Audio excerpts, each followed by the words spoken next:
Building muscle isn't easy, and it didn't come easy for me.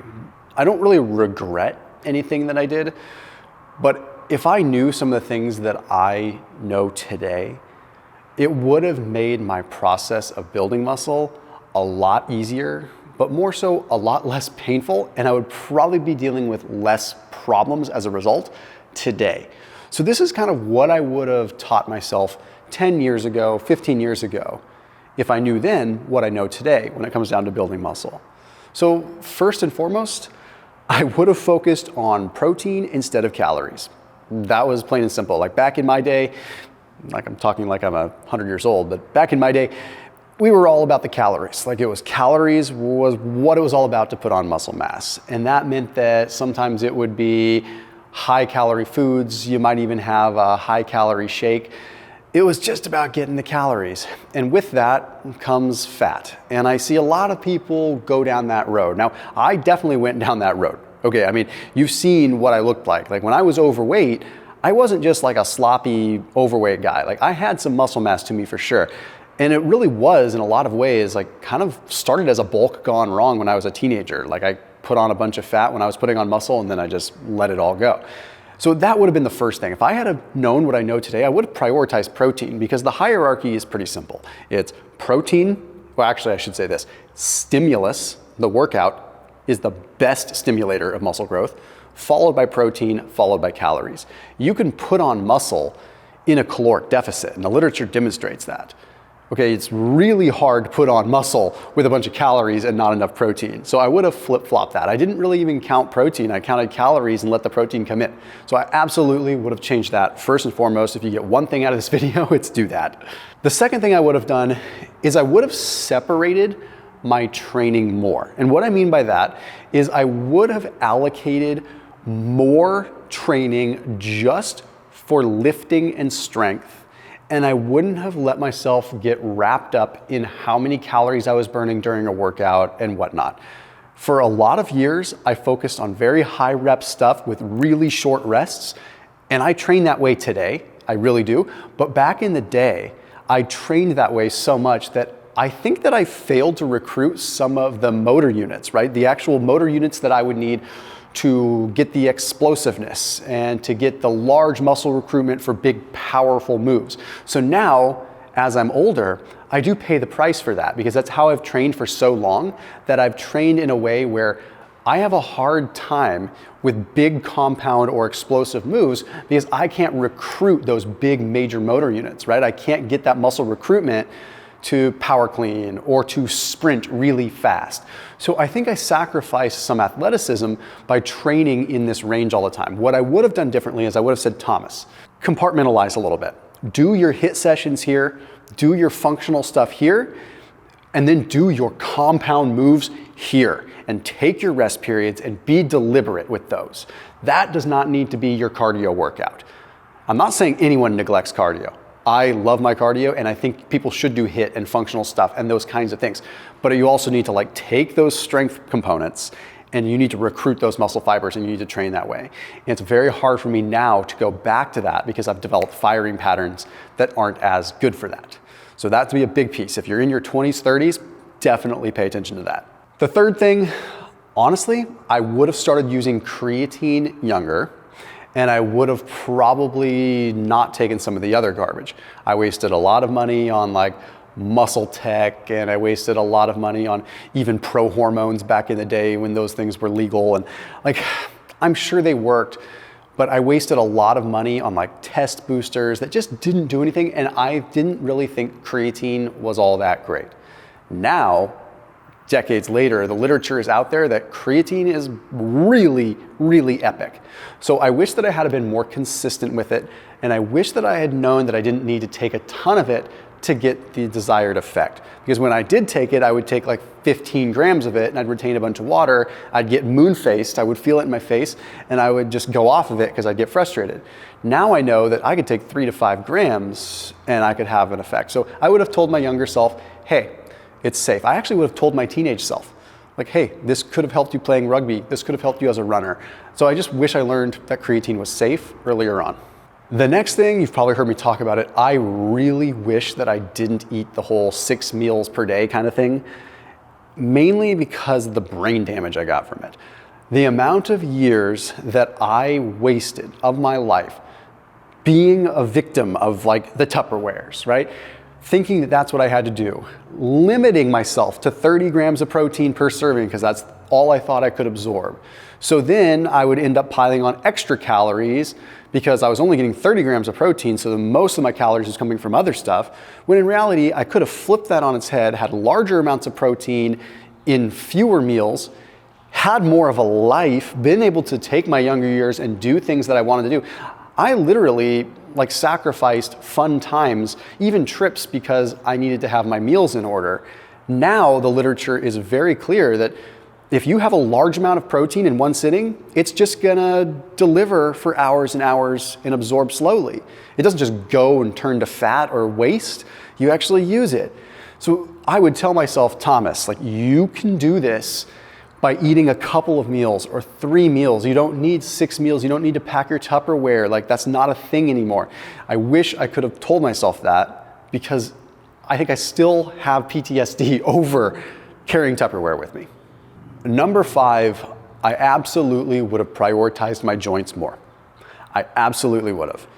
I didn't do anything insane, but I didn't focus on mobility. I didn't focus on activation more than anything, and I developed weird firing patterns as a result. Okay, I also didn't train my legs heavy enough at a younger age, where now, I'm proud to say I'm putting good mass on my legs now, but at a younger age, I was focused more on just, I don't know, the vanity piece of it and a little bit of athleticism here and there. I wish I had focused more on balance, and definitely by balance in a body composition in like a structural way, not my literal balance. But I also would have taken better care of my joints. I wouldn't have done the weights that I was doing in the compromised positions that I was doing, and I would have done things to take care of my joints better afterwards. If red light therapy was a thing back then, I would have done a lot more red light therapy 10 years ago. I didn't start adding that into the mix until 5 years ago or so.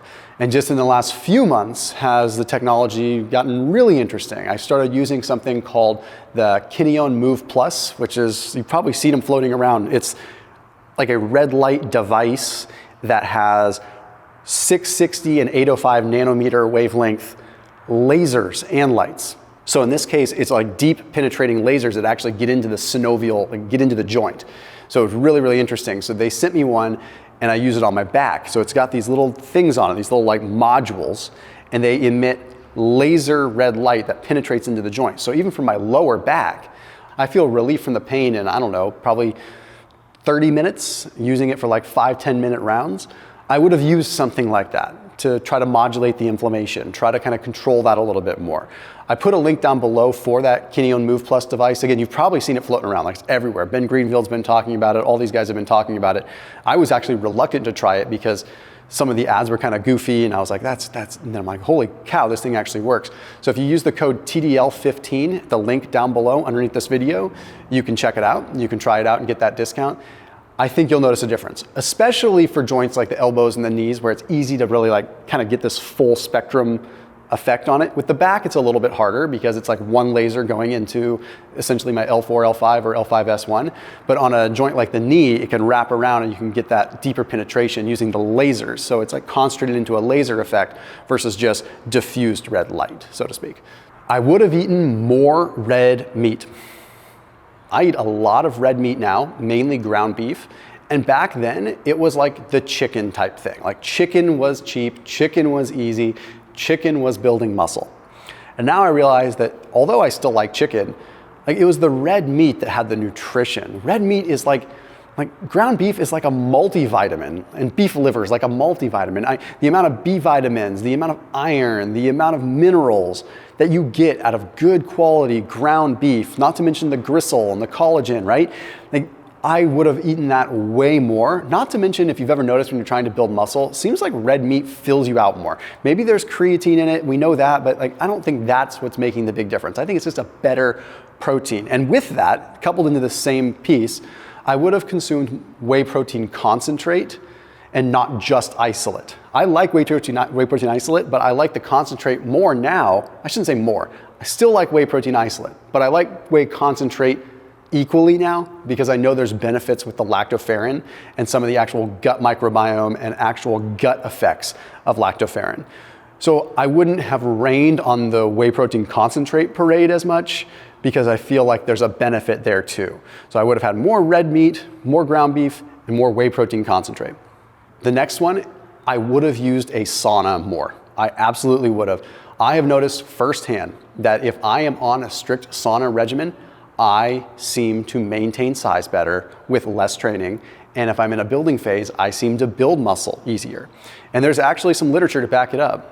There's a study that was published in Frontiers of Physiology that found that whole body heat therapy, so like hyperthermia, where you're actually in a sauna or hot water immersion, had a significant impact on allowing the muscles to, well, preventing the muscle from breaking down essentially. Essentially, it increases these signaling pathways, so it can increase the signal to maintain muscle. Now, this was in humans. We've seen rodent model research that is much clearer on preventing muscle protein breakdown. In the humans, we've seen that heat shock proteins might have an anti-catabolic effect, but we also see that since sitting in a sauna or a hot bath, which you can do without a sauna, it basically acts as an exercise mimetic and sends signals to potentially preserve the muscle mass, almost as though you're working out. So I would have done that more frequently because I think I would go on record and say, at least for me, there is a muscle building benefit, and it's so cheap and inexpensive and easy to do. The eighth thing I would have done differently is I absolutely would have prioritized consistent bedtimes and consistent wake times. I'm not gonna lie, I always have known that sleep is pretty important. Okay, that doesn't take a rocket scientist to figure out. But what I didn't realize is that now the literature is so strong in just consistency. Going to bed at the same time is one of the most important things that you can do. Even if you get up earlier or get up later, going to bed at the same time seems to be what's very important for the circadian cues. So doing that is half the battle. And doing that is probably going to help you sleep better in general. I was kind of all over the place with when I would go to sleep. Sometimes I would go to sleep at 8, sometimes I'd go to sleep at 11, and that 3-hour change is a big difference. But I was just focused on getting my sleep. What I didn't realize is that there were many days where if I had just gone to bed at 9 or gone to bed consistently at 10, I probably would have gotten the better restorative sleep and better circadian rhythms that I need to ultimately put on more muscle. The 10th thing that I would have done differently, and I still to this day, I'm trying to reframe my brain on it, is I would have done more specific zone 2 cardio. I have always been in either zone 1 or zone 3 guy with my cardio. Like zone 1 is going for a walk. And that's great, that's good for your heart, that's pretty good for fat loss to be honest. And then when I would go for a run or do cardio, I'd end up either in zone 3 or zone 4 like that. Because zone 2 was like this gray area that felt just weird. It was like a really slow run or, nowadays I ruck a lot, which is a great way for me to get myself into that zone 2. It's like I go for a walk, but I throw 30 or 40 pounds on, then I go into zone 2. The reason why zone 2 is so good for muscle building is because it allows you to recover at a higher heart rate. So now, for example, if I go and I do a set of 10 reps, 225 squats, okay, I'd be a little winded at the end of that, and it might make it so that it takes me 3 minutes to recover to do another set like that. But if I'm on my zone 2 game, I'll be ready in 90 seconds. That's what's the difference between getting in and out of the gym in 30 minutes versus 60 minutes, right? Is that recovery. And I can go at my full intensity because everything has recovered, because that zone 2 has trained me to recover at a slightly higher baseline. So my body is fine at fully recovering at 90 beats per minute and doesn't have to go down to 70 beats per minute to recover. And the 11th and final thing that I would have done differently, that I would have told myself 10 years ago, 15 years ago when I was building muscle, don't worry so much about the glycemic index scale. Granted, when I was doing this and paying attention, I was type 2 diabetic. So I did have to pay attention to that. But I still think that I might have paid too much attention to it. I should have looked at what is called the area under the curve more. How much was my glucose staying elevated throughout the day and longer periods of it not coming down compared to being concerned with spikes, because the spikes aren't a big deal. As a matter of fact, the spikes might actually help you build muscle if you can control them. Now, knowing what I know, I would have rather had a controlled insulin spike and glucose spike along with my protein and then let it come back down. Instead of saying, oh, I'm gonna eat something low glycemic because it's a healthy carb, and not actually getting an adequate insulin spike to really help me recover, lower my cortisol levels, and allow me to grow. When I had Dr. Mike Israetel on the channel, he explained this perfectly. He talked about how insulin, when you have carbohydrates, it doesn't even have to be a lot, will actually blunt cortisol. When you blunt cortisol after a workout, it gets you into rest and digest mode faster and allows you to start recovering faster. That doesn't mean you have to eat carbs after your workout. Not at all. I did that for years without carbs. The point is that I shouldn't have been concerned about the spike, because if my body knew what it was doing, and it did, it would come back down and I only had something to benefit from it. Now, if you are dealing with metabolic issues or carb addiction or anything like that, it's a different story and you should probably exercise some caution. But for building muscle, I would focus on being able to control the spikes and watch it go up and watch it come down. And as long as it comes down, your body's functioning normal. I'll see you tomorrow.